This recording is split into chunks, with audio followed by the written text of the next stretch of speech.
നമസ്കാരം. ന്യൂസ് നൂണിലേക്ക് സ്വാഗതം. പ്രധാന വാർത്തകൾ. തൃശൂർ പുത്തൂർ സുവോളജിക്കൽ പാർക്കിൽ മാനുകൾ കൂട്ടത്തോടെ ചത്തത് ക്യാപ്ചർ മയോപ്പതിയെ തുടർന്നെന്ന് ഡോക്ടർ അരുൺ സക്കറിയ. തെരുവുനായ്ക്കളുടെ ആക്രമണത്തിൽ ഭയന്ന് ശ്വാസം കിട്ടാതായത് മരണകാരണമെന്ന് പോസ്റ്റ്മോർട്ടം റിപ്പോർട്ട്. ചില മാനുകൾക്ക് ചെറിയ പരിക്കാണ് പറ്റിയിട്ടുള്ളതെന്നും അത് മരണകാരണമല്ലെന്നും അരുൺ സക്കറിയ. മാലമോഷണം പതിവാക്കിയ 2 സ്ത്രീകൾ ഉൾപ്പെടെ 4 തമിഴ്നാട് സ്വദേശികൾ ഷൊർണൂർ പോലീസിന്റെ പിടിയിൽ. പ്രതികൾ പിടിയിലായത് ഷൊർണൂരിൽ വയോധികയുടെ സ്വർണ്ണമാല കവർന്ന കേസിൽ. ശ്രീനാരായണപുരത്ത് സ്കൂളിൽ കയറി അധ്യാപകനെ മർദ്ദിച്ച കേസിൽ രക്ഷിതാവ് അറസ്റ്റിൽ. തദ്ദേശ തെരഞ്ഞെടുപ്പ് സ്ഥാനാർത്ഥി പ്രഖ്യാപനത്തിന്റെ തിരക്കിൽ മുന്നണികൾ. കേരളശ്ശേരിയിൽ LDF സ്ഥാനാർത്ഥികളെ പ്രഖ്യാപിച്ചു. ഗ്രാമീണ മേഖലകളിൽ വികസനം മുഖ്യ ചർച്ചാ വിഷയം. കുതിരാനിൽ ജനവാസ മേഖലയിൽ വീണ്ടും കാട്ടാന ഇറങ്ങി. കുങ്കിയാനകളെ സ്ഥലത്തെത്തിച്ച ശേഷം പ്രദേശത്ത് കാട്ടാന എത്തുന്നത് ആദ്യമായി. ജാഗ്രതയോടെ വനം വകുപ്പ്. ഷൊർണൂർ ഉപജില്ലാ സ്കൂൾ കലോത്സവം തുടരുന്നു. വാശിയേറിയ മത്സരങ്ങൾ പുരോഗമിക്കുന്നത് മാരായമംഗലം ഗവൺമെന്റ് ഹൈസ്കൂളിൽ. കലോത്സവം നാളെ സമാപിക്കും. വാർത്തകൾ വിശദമായി. തൃശൂർ പുത്തൂർ സുവോളജിക്കൽ പാർക്കിൽ മാനുകൾ കൂട്ടത്തോടെ ചത്തത് ക്യാപ്ചർ മയോപ്പതിയെ തുടർന്നെന്ന് ഡോക്ടർ അരുൺ സക്കറിയ. തെരുവുനായ്ക്കളുടെ കൂട്ടത്തോടെയുള്ള ആക്രമണത്തിനിടെ വിരളി പൂണ്ടതും ഭയന്നതും ശ്വാസം കിട്ടാതായതും മരണകാരണമായെന്നാണ് പ്രാഥമിക പോസ്റ്റ്മോർട്ടം റിപ്പോർട്ട്. പാർക്കിനുള്ളിൽ കടന്ന നായ്ക്കൾ എല്ലാ മാനുകളെയും ആക്രമിച്ചിട്ടില്ല. ആക്രമണത്തിൽ ചെറിയ പരിക്കാണ് പല മാനുകൾക്കും പറ്റിയിട്ടുള്ളത്. അത് മരണകാരണമല്ലെന്നും എല്ലാ കൂടുകളുടെയും സുരക്ഷ വർദ്ധിപ്പിക്കുമെന്നും അരുൺ സക്കറിയ വ്യക്തമാക്കി. ഇതൊരു വളരെ അൺഫോർച്ചുനേറ്റ് ആയിട്ടൊരു സംഭവമാണ്. നമ്മളൊരു സൂവിനകത്ത് പട്ടികളാണ് കയറിയിരിക്കുന്നത്. അപ്പം 10ഓളം മാനിനെ കൊന്നു. അതെന്ന് പറഞ്ഞാൽ ക്യാപ്ചർ മയോപ്പതി എന്നൊരു ഇതിലാണ്. ഇത് പേടിച്ചു. അതുകൊണ്ട് ഈ ഭിത്തിയുടെ മുകളിലും ഫെൻസിൻ്റെ മുകളിലും ഇടിച്ച് വീണിട്ടാണ് ഡെത്തായത്.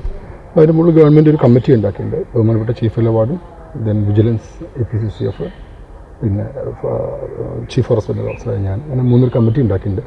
അപ്പോൾ എന്നാലും അതിൻ്റെ കംപ്ലീറ്റ് ആയിട്ടുള്ള ഇൻവെസ്റ്റിഗേഷൻ നടന്നിട്ടുണ്ട്. അത് കഴിഞ്ഞ് പോസ്റ്റ്മോർട്ടം ചെയ്തപ്പോൾ നമ്മൾ കണ്ടെത്തിയെന്ന് പറഞ്ഞു കഴിഞ്ഞാൽ ഈ പട്ടി കയറിയിട്ട് ഇത് ആനിമൽ പേടിച്ചിട്ട് അതിൻ്റെ ഒരു അക്യൂട്ട് ഷോക്കിൻ്റെ മുകളിലാണ് ഡെത്ത് ഉണ്ടായത്. ക്യാപ്ചർ മയോപ്പതി എന്ന് പറയും. അപ്പോൾ അത് ചിലതിന് ഹെഡ് ഇഞ്ചുറി ഉണ്ട്, ചിലതിന് റിബ്സിൽ ഫ്രാക്ചർ ഉണ്ട്. അപ്പം വളരെ അൺഫോർച്ചുനേറ്റ് ആയിട്ടുള്ള ഇതിലിപ്പം ഈ നായയുടെ ആക്രമണം മാനുകൾക്ക് നേരെ ഉണ്ടായിട്ടില്ല എന്നാണോ? ഉണ്ടായിട്ടുണ്ട്. ബൈറ്റ് മാർക്കുണ്ട്, കടിയുണ്ട്, ചിലതിന് കടിയുണ്ട്. പക്ഷെ മരണകാരണം എന്ന് പറഞ്ഞാൽ ഇത് പേടിച്ചിട്ട് ഓടിപ്പോയി ഇടിച്ചിട്ട് ഡെത്ത് ആവുന്ന ഒരു കണ്ടീഷനാണ്. അക്യൂട്ട് പാനിക് ഷോക്ക് എന്ന് പറയുന്നത്. കേരളശ്ശേരിയിൽ LDF സ്ഥാനാർത്ഥികളെ പ്രഖ്യാപിച്ചു. പുതുമുഖങ്ങൾക്ക് പ്രാധാന്യം നൽകിയാണ് സ്ഥാനാർത്ഥി പട്ടിക പുറത്തിറക്കിയത്. LDF പഞ്ചായത്ത് തെരഞ്ഞെടുപ്പ് കൺവെൻഷനിലാണ് സ്ഥാനാർത്ഥി പ്രഖ്യാപനം നടന്നത്. കൺവെൻഷൻ സംസ്ഥാന കമ്മിറ്റി അംഗം NN കൃഷ്ണദാസ് ഉദ്ഘാടനം ചെയ്തു. ഇടതുപക്ഷ ജനാധിപത്യ മുന്നണിയുടെ രാഷ്ട്രീയം അതാണ്. ഒന്നാമത്തെ തത്വം ജാതിക്കും മതത്തിനും അതീതമായി മനുഷ്യരെ ഒന്നിക്കണം.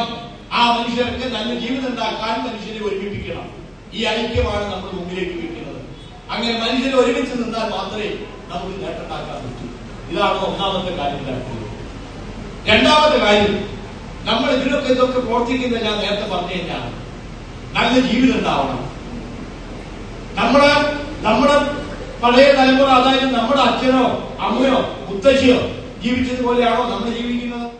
കെ ബാലസുബ്രഹ്മണ്യൻ അധ്യക്ഷത വഹിച്ചു. കൺവെൻഷനിൽ ഏരിയ സെക്രട്ടറി സിയ സജീവ് സ്ഥാനാർത്ഥികളെ പരിചയപ്പെടുത്തി. ഒടുവിൽ ഉണ്ണികൃഷ്ണൻ സ്മാരക വായനശാല സെക്രട്ടറി കൂടിയായ KE പത്മകുമാർ 8ാം വാർഡിൽ മത്സരിക്കും. മഞ്ഞപ്പാറ 1ാം വാർഡിൽ ബ്രാഞ്ച് സെക്രട്ടറി M രാധാകൃഷ്ണനും 2ാം വാർഡ് വടശ്ശേരിയിൽ ആശാ വർക്കർ കൂടിയായ ബിന്ദു വത്സനും മത്സരിക്കും. 4ാം വാർഡിൽ മഹിളാ അസോസിയേഷൻ പ്രവർത്തക ശ്രീദേവിയും 5ാം വാർഡിൽ അംഗൻവാടിയിൽ നിന്നും വിരമിച്ച കോമള ടീച്ചറും 10ാം വാർഡിൽ DYFI വില്ലേജ് കമ്മിറ്റി ഭാരവാഹികളായ രഞ്ജിത്ത്, വാർഡ് 11 കുടുംബശ്രീ പ്രവർത്തക റജുലയും, വാർഡ് 13 ആശാപ്രവർത്തക സൗമിനിയും, 14ാം വാർഡിൽ ശാസ്ത്ര സാഹിത്യ പരിഷത്ത് പ്രവർത്തകൻ സുഭാഷുമാണ് മത്സരിക്കുന്ന പുതുമുഖങ്ങൾ. കേരളശ്ശേരി ഗ്രാമപഞ്ചായത്ത് പ്രസിഡന്റ് ഷീബ സുനിൽ 7ാം വാർഡിലും വൈസ് പ്രസിഡന്റ് ഫെബിൻ റഹ്മാൻ 12ാം വാർഡിലും, സ്റ്റാൻഡിംഗ് കമ്മിറ്റി ചെയർപേഴ്സൺമാരായ രമാമുരളി 3ാം വാർഡിലും ഷാജിദ B 6ാം വാർഡിലും മത്സരിക്കും. പാലക്കാട് ബ്ലോക്ക് പഞ്ചായത്ത് കേരളശ്ശേരി ഡിവിഷനിൽ നിന്നും മുൻ പഞ്ചായത്ത് പ്രസിഡന്റ് ബിന്ദു കൃഷ്ണദാസ് മത്സരിക്കും. പാലക്കാട് ജില്ലാ പഞ്ചായത്ത് കോങ്ങാട് ഡിവിഷനിൽ നിന്നും കേരളശ്ശേരി ഗ്രാമപഞ്ചായത്ത് മുൻ വൈസ് പ്രസിഡന്റ് ശോഭന PR മത്സരിക്കും. News bureau, Pathirippala. കുതിരാനിൽ ജനവാസ മേഖലയിൽ വീണ്ടും കാട്ടാന ഇറങ്ങി. കുങ്കിയാനകളെ സ്ഥലത്തെത്തിച്ച ശേഷം ഇതാദ്യമായാണ് പ്രദേശത്ത് കാട്ടാന എത്തുന്നത്. കഴിഞ്ഞ രാത്രി 1 മണിയോടെയാണ് പ്രദേശത്ത് കാട്ടാന എത്തിയത്. ജനവാസ മേഖലയിലെത്തിയ ആന ഇരുമ്പുപാലത്തെത്തിയ ശേഷം മടങ്ങിപ്പോയി. കാട്ടാനയെ തുരത്താനായി കുങ്കിയാനകളെ എത്തിച്ചതിന് ശേഷം ഇതാദ്യമായാണ് വീണ്ടും ആന ജനവാസ മേഖലയിലേക്ക് എത്തിയത്. രാത്രിയിലായതിനാൽ കുങ്കിയാനകളെ ഉപയോഗിച്ച് കാട്ടാനയെ തുരത്താനുള്ള ദൗത്യത്തിനും വനംവകുപ്പ് സംഘം മുതിർന്നില്ല. അതേസമയം ആനയെ കണ്ടെത്താനുള്ള ദൗത്യസംഘത്തിൻ്റെ പരിശോധന തുടരും. പകൽ സമയത്ത് അനുയോജ്യമായ സ്ഥലത്ത് കാട്ടാനയെ കണ്ടെത്തിയാൽ മാത്രമേ കുങ്കിയാനകളെ ഉപയോഗിച്ച് തുരത്തൽ നടപടികളിലേക്ക് വനംവകുപ്പ് കടക്കൂ. News bureau, Thrissur. സ്കൂളിൽ കയറി അധ്യാപകനെ മർദ്ദിച്ച കേസിൽ രക്ഷിതാവ് അറസ്റ്റിൽ. ശ്രീനാരായണപുരം പേഴങ്കാവ് സ്വദേശി ചെന്നറ വീട്ടിൽ 40 വയസ്സുള്ള ധനേഷിനെയാണ് റൂറൽ SP B കൃഷ്ണകുമാറിൻ്റെ നേതൃത്വത്തിൽ പോലീസ് അറസ്റ്റ് ചെയ്തത്. പേഴങ്കാവ് സെന്റ് ജോർജ് മിക്സഡ് LP സ്കൂളിലെ അധ്യാപകൻ ആല സ്വദേശി തയ്യിൽ ഭരത് കൃഷ്ണയെയാണ് ധനേഷ് മർദ്ദിച്ചത്. തിങ്കളാഴ്ച വൈകിട്ട് 3:30യോടെയായിരുന്നു സംഭവം. ധനേഷിൻ്റെ മകൻ 4ാം ക്ലാസ് വിദ്യാർത്ഥിയാണ്. തിങ്കളാഴ്ച സ്കൂളിലെത്തിയ മകൻ അധ്യാപകരോട് പറയാതെ വീട്ടിലേക്ക് മടങ്ങിപ്പോയിരുന്നു. സ്കൂൾ വിടും മുമ്പ് പോയ വിദ്യാർത്ഥിയെ അധ്യാപകനായ ധനേഷ് വീട്ടിൽ ചെന്ന സ്കൂളിലേക്ക് തിരിച്ചു കൊണ്ടുവന്നു. ഇതാണ് ആക്രമണത്തിന് കാരണമെന്ന് പോലീസ് പറഞ്ഞു. വൈകിട്ട് സ്കൂളിലെത്തിയ ധനേഷ് ഓഫീസിലേക്ക് അതിക്രമിച്ചു കയറി മുഖത്തടിക്കുകയും തള്ളിയിടുകയും ചെയ്തു. ധനേഷ് കൊലക്കേസ് ഉൾപ്പെടെ 4 ക്രിമിനൽ കേസുകളിൽ പ്രതിയാണ്. സംഭവത്തിന് ശേഷം മുങ്ങിയ ധനേഷിനെ നെടുമ്പാശ്ശേരിയിൽ നിന്നാണ് അറസ്റ്റ് ചെയ്തത്. പ്രതിയെ റിമാൻഡ് ചെയ്തു. മതിലകം SHO PM വിമോദ്, SIമാരായ മുഹമ്മദ് റാഫി, അജയ് മേനോൻ, വിശാഖ്, ഗ്രേഡ് ASI അജിത്ത്, പോലീസുകാരായ സനീഷ്, ഷെനിൽ, ഷിജീഷ് ബിനിൽ എന്നിവരാണ് പ്രതിയെ പിടികൂടിയത്. News bureau, Thrissur. മാലമോഷണം പതിവാക്കിയ 2 സ്ത്രീകൾ ഉൾപ്പെടെ 4 തമിഴ്നാട് സ്വദേശികൾ ഷൊർണൂർ പോലീസിൻ്റെ പിടിയിൽ. പോസ്റ്റ് ഓഫീസ് റോഡിന് സമീപത്തെ വ്യാപാര സ്ഥാപനത്തിൽ വെച്ച് വയോധികയുടെ 2 പവൻ സ്വർണ്ണമാല മോഷ്ടിച്ച കേസിലാണ് പ്രതികളെ പിടികൂടിയത്. തമിഴ്നാട് തിരുവല്ലൂർ വെളിവാക്കം സ്വദേശി 46 വയസ്സുള്ള രതി, ഭർത്താവ് 46 വയസ്സുള്ള ഗണേശൻ, വിരുദനഗർ രാജപാളയം സ്വദേശി 39 വയസ്സുള്ള പ്രിയ, ഭർത്താവ് 39 വയസ്സുള്ള ഇളയരാജ എന്നിവരാണ് അറസ്റ്റിലായത്. നവംബർ 3 ഉച്ചയ്ക്ക് 12 മണിയോടെ ഷൊർണൂർ പോസ്റ്റ് ഓഫീസ് റോഡിന് സമീപത്തെ വ്യാപാര സ്ഥാപനത്തിൽ നിൽക്കുമ്പോഴാണ് പ്രതികൾ വയോധികയുടെ സ്വർണ്ണമാല കവരാൻ ശ്രമം നടത്തിയത്. മാല താഴെ വീഴുന്നത് കണ്ട വയോധിക അതെടുത്ത് ബാഗിൽ സൂക്ഷിച്ചു. പ്രതികൾ തന്ത്രപൂർവ്വം മാല സൂക്ഷിക്കണമെന്ന് പറഞ്ഞ് വയോധികയുടെ ബാഗിനകത്ത് നിന്ന് മാല കൈവശപ്പെടുത്തുകയായിരുന്നു. അന്വേഷണത്തിൽ പ്രതികൾ അന്ന് ഒറ്റപ്പാലം സർക്കാർ ആശുപത്രിയിൽ ഉണ്ടായിരുന്ന മറ്റൊരു വയോധികയുടെ 2.5 പവൻ സ്വർണ്ണമാല കവർന്നതായും കണ്ടെത്തി. തൃശൂർ മണ്ണുത്തിയെത്തിയ പ്രതികൾ 2 ബസ്സിൽ മാറിക്കയറി മറ്റ് 2 സ്ത്രീകളുടെ സ്വർണ്ണമാലകൾ കൂടി മോഷ്ടിച്ചു. അന്വേഷണത്തിനിടയിലാണ് മീനാക്ഷിപുരം പ്ലാച്ചിമട കന്നിമാരിയിൽ വാടക വീട്ടിൽ താമസിക്കുന്നുണ്ടെന്ന് പോലീസിന് വിവരം ലഭിച്ചത്. തുടർന്ന് ഷൊർണൂർ ഇൻസ്പെക്ടർ V രവികുമാറിൻ്റെ നേതൃത്വത്തിലുള്ള സംഘം ഇന്നലെ പുലർച്ചെ വീട് വളഞ്ഞ് കീഴ്പ്പെടുത്തുകയായിരുന്നു. വിശദമായി ചോദ്യം ചെയ്തതിൽ സ്വർണ്ണമാല വിറ്റ് കിട്ടിയ 5,19,000 രൂപ വീട്ടിൽ നിന്ന് കണ്ടെടുക്കുകയും ചെയ്തു. ഷൊർണൂർ DYSP N മുരളീധരൻ്റെ നേതൃത്വത്തിൽ ഇൻസ്പെക്ടർ V രവികുമാർ, സബ് ഇൻസ്പെക്ടർമാരായ KR Mohandas, P Sethumadhavan, sub division crime സ്ക്വാഡിലെയും ഷൊർണൂർ ഷാഡോ പോലീസ് സംഘത്തിലെയും ഉദ്യോഗസ്ഥരായ ASI Abdul Rasheed, P Rajeev, K Anilkumar, senior civil police ഓഫീസർമാരായ T Sajeesh, Naushad Khan, T Riyas, civil police ഓഫീസർമാരായ പ്രജിത, ടിൻഡു എന്നിവർ ചേർന്നാണ് പ്രതികളെ അറസ്റ്റ് ചെയ്തത്. കോടതിയിൽ ഹാജരാക്കിയ പ്രതികളെ റിമാൻഡ് ചെയ്തു. News centre, Shoranur. ജലനിധി പദ്ധതി അഴിമതി പദ്ധതിയായി മാറിക്കഴിഞ്ഞ 5 വർഷത്തെ ലക്കിടിപ്പേരൂർ ഗ്രാമപഞ്ചായത്തിലെ CPM ഭരണം സകല മേഖലയിലും പരാജയമെന്ന് BJP നേതാക്കൾ വാർത്താസമ്മേളനത്തിൽ ആരോപിച്ചു. പഞ്ചായത്തിലെ കുടിവെള്ള പദ്ധതി എങ്ങുമെത്തിയില്ല. ജൽജീവൻ പദ്ധതി പ്രവർത്തന സജ്ജമായില്ല. ഗ്രാമീണ റോഡുകൾ തകർച്ചയിലാണ്. കുഞ്ചൻ സ്മാരകം ജീർണിച്ച അവസ്ഥയിലായിട്ടും ഒരു നടപടിയും ഉണ്ടായിട്ടില്ല. എല്ലാ മേഖലയിലും വികസന മുരടിപ്പാണെന്നും നേതാക്കൾ ചൂണ്ടിക്കാട്ടി. BJP Lakkidi area president Ramesh Babu, മണ്ഡലം cell coordinator AR Rajesh, area secretary K Dileep, vice president Babu, Harisree എന്നിവർ വാർത്താസമ്മേളനത്തിൽ പങ്കെടുത്തു. സകല മേഖലയിലും സമ്പൂർണ്ണ പരാജയം എന്ന് പറയാം. നമുക്ക് ഏറ്റവും ഒരു പ്രധാന ഒരു വിജയം എന്ന് പറയാൻ ഒന്നും തന്നെ ഇല്ല. ജനങ്ങളുടെ അടിസ്ഥാന പ്രശ്നമായ കുടിവെള്ള പ്രശ്നത്തിലെ ശാശ്വതമായ പരിഹാരം കാണുന്നതിൽ പരാജയപ്പെട്ട ഒരു ഭരണസമിതിയാണ് ലക്കിടിക്കൽ പഞ്ചായത്ത് ഭരിച്ചത്. എല്ലാ റോഡുകളും ഗതാഗത യോഗ്യമായി എന്ന് CPM അവകാശപ്പെടുന്നു എങ്കിൽ കൂടി ജനജീവൻ മിഷന്റെ ഭാഗമായിട്ട് പല ഭാഗങ്ങളും റോഡുകൾ പൊളിഞ്ഞു കിടക്കുകയും ഗതാഗത യോഗ്യമല്ലാതെയും കിടക്കുന്നു.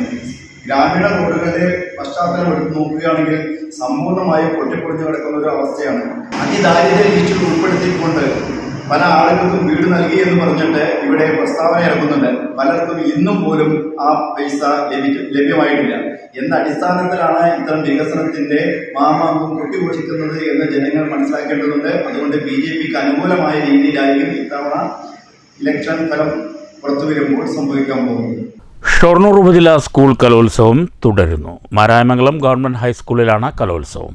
വിവിധ വേദികളിൽ വാശിയേറിയ മത്സരങ്ങളാണ് നടക്കുന്നത്. 13-ന് കലോത്സവം സമാപിക്കും. കലാപ്രതിഭകളുടെ വാശിയേറിയ വിവിധയിന മത്സരങ്ങളാണ് ഷൊർണൂർ ഉപജില്ലാ സ്കൂൾ കലോത്സവത്തിൽ അരങ്ങേറുന്നത്.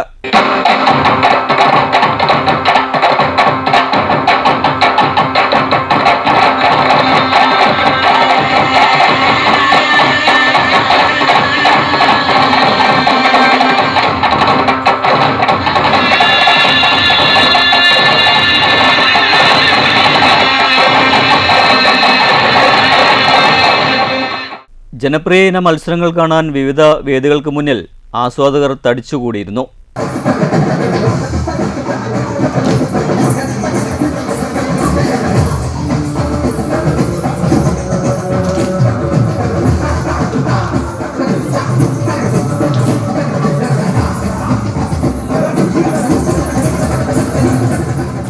നെല്ലായ പഞ്ചായത്തിലെ മാരായമംഗലം ഗവൺമെൻറ് ഹൈസ്കൂളിലാണ് ഇത്തവണത്തെ ഷൊർണൂർ ഉപജില്ലാ സ്കൂൾ കലോത്സവം നടക്കുന്നത്. 75ഓളം വിദ്യാലയങ്ങളിൽ നിന്നായി 3500ഓളം പ്രതിഭകളാണ് 4 ദിവസം നീണ്ടു നിൽക്കുന്ന കലോത്സവത്തിൽ പങ്കെടുക്കുന്നത്.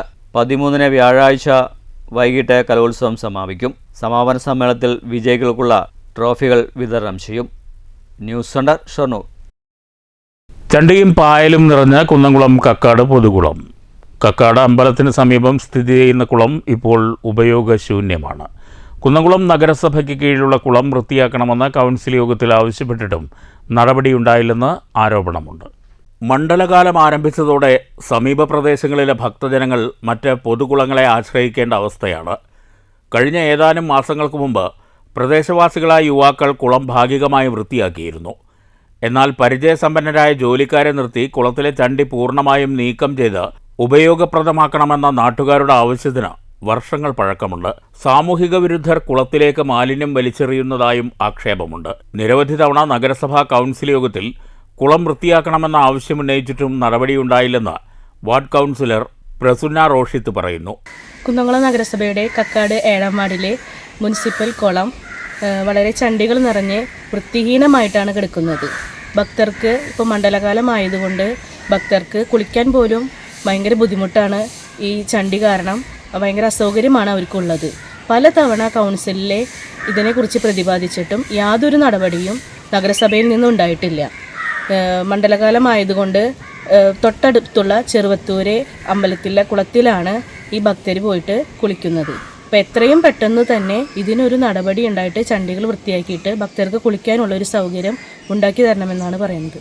എത്രയും വേഗം കുളത്തിലെ ചണ്ടിയും പായലും നീക്കി പൊതുജനങ്ങൾക്ക് ഉപയോഗിക്കാനും ഭക്തർക്ക് കുളിക്കാനും ആവശ്യമായ സൗകര്യം നഗരസഭ ഒരുക്കണമെന്നാണ് നാട്ടുകാരുടെ ആവശ്യം.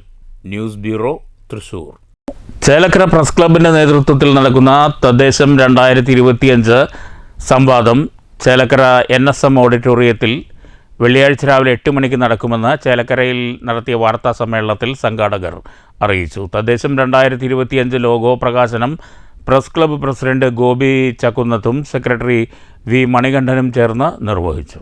നവംബർ 14 വെള്ളിയാഴ്ച രാവിലെ 8 മണി മുതൽ ചേലക്കര MSN ഓഡിറ്റോറിയത്തിൽ വെച്ചാണ് തദ്ദേശം 2025 എന്ന സംവാദ സദസ്സ് നടക്കുന്നത്. 5 പഞ്ചായത്തുകളും പഴയന്നൂർ ബ്ലോക്ക് പഞ്ചായത്തും ചേർന്ന് 6 സംവാദം തദ്ദേശ പരിപാടികളുടെ ഭാഗമായി നടക്കും. ഓരോ പഞ്ചായത്തിലെയും സംവാദത്തിന് തയ്യാറായി ഒരു വ്യക്തിയും അവരുടെ കൂടെ 5 പേരും ചേർന്ന് മൊത്തം 6 പേരടങ്ങുന്ന ഒരു സംഘമാണ് ഈ സംവാദ സദസ്സിലേക്ക് വരേണ്ടത്. അതോടൊപ്പം തന്നെ ചേലക്കര പ്രസ് ക്ലബ് നേതൃത്വം കൊടുത്ത് ഈ പരിപാടി പ്രധാനമായും ചേലക്കരയിലെ വികസന കാഴ്ചപ്പാട്, വരാൻ പോകുന്ന അടുത്ത 5 വർഷത്തേക്ക് വരാൻ പോകുന്ന വികസന കാഴ്ചപ്പാട്, ഈ കഴിഞ്ഞ 5 കൊല്ലം നമ്മൾ നൽകിയ അധികാരം എങ്ങനെയാണ് ജനങ്ങൾക്ക് വേണ്ടി ജനപ്രതിനിധികൾ ഉപയോഗിച്ചത്, ആ കോട്ടം കൂടി അല്ലെങ്കിൽ ആ കാര്യങ്ങൾ കൂടി വിശദമായി വിശകലനം ചെയ്യുന്ന ഒരു ചർച്ചയായിരിക്കും തദ്ദേശം 2025 നടക്കുന്നത്. Press club joint secretary M Arunkumar, convener Staly K Samuel, vice president V Unnikrishnan, PROമാരായ PV സമീർ, വിബിക്സ് കുര്യാക്കോസ്, രക്ഷാധികാരികളായ Mani Cheruthuruthy, TB Moideenkutty, press club അംഗങ്ങളായ സജി ജോസഫ്, AM വിഷ്ണു, MI സാബിർ, പ്രവീൺ, പ്രകാശൻ തുടങ്ങിയവർ ലോഗോ പ്രകാശന ചടങ്ങിൽ പങ്കെടുത്തു. ഈ മാസം 14-ാം തീയതി വെള്ളിയാഴ്ച MSN ഓഡിറ്റോറിയത്തിൽ വെച്ച് രാവിലെ 8 മണി മുതൽ ഏകദേശം വൈകിട്ട് 8 മണി വരെയാണ് നമ്മൾ സംവാദം സംഘടിപ്പിച്ചിരിക്കുന്നത്. ചേലക്കര നിയോജകമണ്ഡലത്തിൽ തന്നെ പ്രമുഖ രാഷ്ട്രീയ പാർട്ടികളെ അണിനിരത്തിക്കൊണ്ടും അതുപോലെ തന്നെ മറ്റ് വിവിധ തലങ്ങളിലെ ആൾക്കാരെ ഉൾക്കൊള്ളിച്ചുകൊണ്ടാണ് നമ്മളിത് സംവാദം സംഘടിപ്പിക്കാൻ ഉദ്ദേശിച്ചിരിക്കുന്നത്. ഇത് എല്ലാ രാഷ്ട്രീയ കക്ഷികളും ഒരു അണിചേരുമെന്നുള്ള പ്രതീക്ഷയിലാണ് നമ്മൾ ഉള്ളത്. അതുകൂടാതെ ഇതിൻ്റെ സംഘടന ഇതിൽ പ്രത്യേകിച്ച് നമ്മൾ ഉൾക്കൊള്ളിക്കുന്നത് നമ്മുടെ ഇടയിലെ മാധ്യമ പ്രവർത്തകരാണ് ഇതിലെ ചോദ്യങ്ങളും മറ്റുള്ള കാര്യങ്ങളും ഉന്നയിക്കുന്നത് എന്നുള്ളത് പ്രസ്തുതമായിട്ടുള്ള ഏറ്റവും വലിയൊരു കാര്യം തന്നെയാണ്. News bureau, Cheruthuruthy.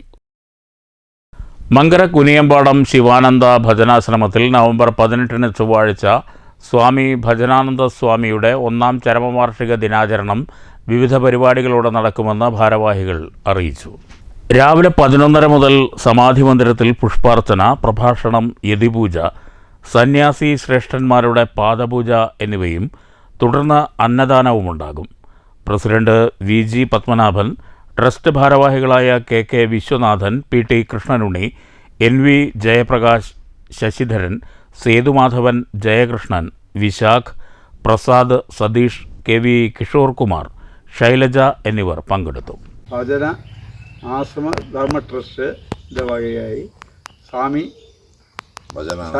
ഭജനാനന്ദ സരസ്വതി അവരുടെ 1ാം സമാധി വാർഷികം 18-ാം തീയതി സ്വാമിമാരും ഇവിടുത്തെ നല്ലവരായിട്ടുള്ള നാട്ടുകാരും ഭക്തന്മാരും ചേർന്ന് ഭംഗിയായി നടത്താൻ തീരുമാനിച്ചിരിക്കുന്നു. പ്രധാന വാർത്തകൾ വീണ്ടും. തൃശൂർ പുത്തൂർ സുവോളജിക്കൽ പാർക്കിൽ മാനുകൾ കൂട്ടത്തോടെ ചത്തത് ക്യാപ്ചർ മയോപ്പതിയെ തുടർന്നെന്ന് ഡോക്ടർ അരുൺ സക്കറിയ. തെരുവുനായ്ക്കളുടെ ആക്രമണത്തിൽ ഭയന്ന് ശ്വാസം കിട്ടാതായത് മരണകാരണമെന്ന് പോസ്റ്റ്മോർട്ടം റിപ്പോർട്ട്. ചില മാനുകൾക്ക് ചെറിയ പരിക്കാണ് പറ്റിയിട്ടുള്ളതെന്നും അത് മരണകാരണമല്ലെന്നും അരുൺ സക്കറിയ. മാലമോഷണം പതിവാക്കിയ 2 സ്ത്രീകൾ ഉൾപ്പെടെ 4 തമിഴ്നാട് സ്വദേശികൾ ഷൊർണൂർ പോലീസിന്റെ പിടിയിൽ. പ്രതികൾ പിടിയിലായത് ഷൊർണൂരിൽ വയോധികയുടെ സ്വർണ്ണമാല കവർന്ന കേസിൽ. ശ്രീനാരായണപുരത്ത് സ്കൂളിൽ കയറി അധ്യാപകനെ മർദ്ദിച്ച കേസിൽ രക്ഷിതാവ് അറസ്റ്റിൽ. തദ്ദേശ തെരഞ്ഞെടുപ്പ് സ്ഥാനാർത്ഥി പ്രഖ്യാപനത്തിന്റെ തിരക്കിൽ മുന്നണികൾ. കേരളശ്ശേരിയിൽ LDF സ്ഥാനാർത്ഥികളെ പ്രഖ്യാപിച്ചു. ഗ്രാമീണ മേഖലകളിൽ വികസനം മുഖ്യ ചർച്ചാ വിഷയം.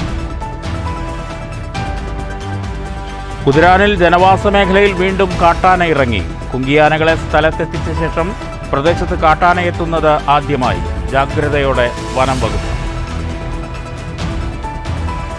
ഷൊർണൂർ ഉപജില്ലാ സ്കൂൾ കലോത്സവം തുടരുന്നു. വാശിയേറിയ മത്സരങ്ങൾ പുരോഗമിക്കുന്നത് മാരായമംഗലം ഗവൺമെന്റ് ഹൈസ്കൂളിൽ. കലോത്സവം നാളെ സമാപിക്കും. ഈ വാർത്താ ബുള്ളറ്റിൻ അവസാനിച്ചു. നമസ്കാരം.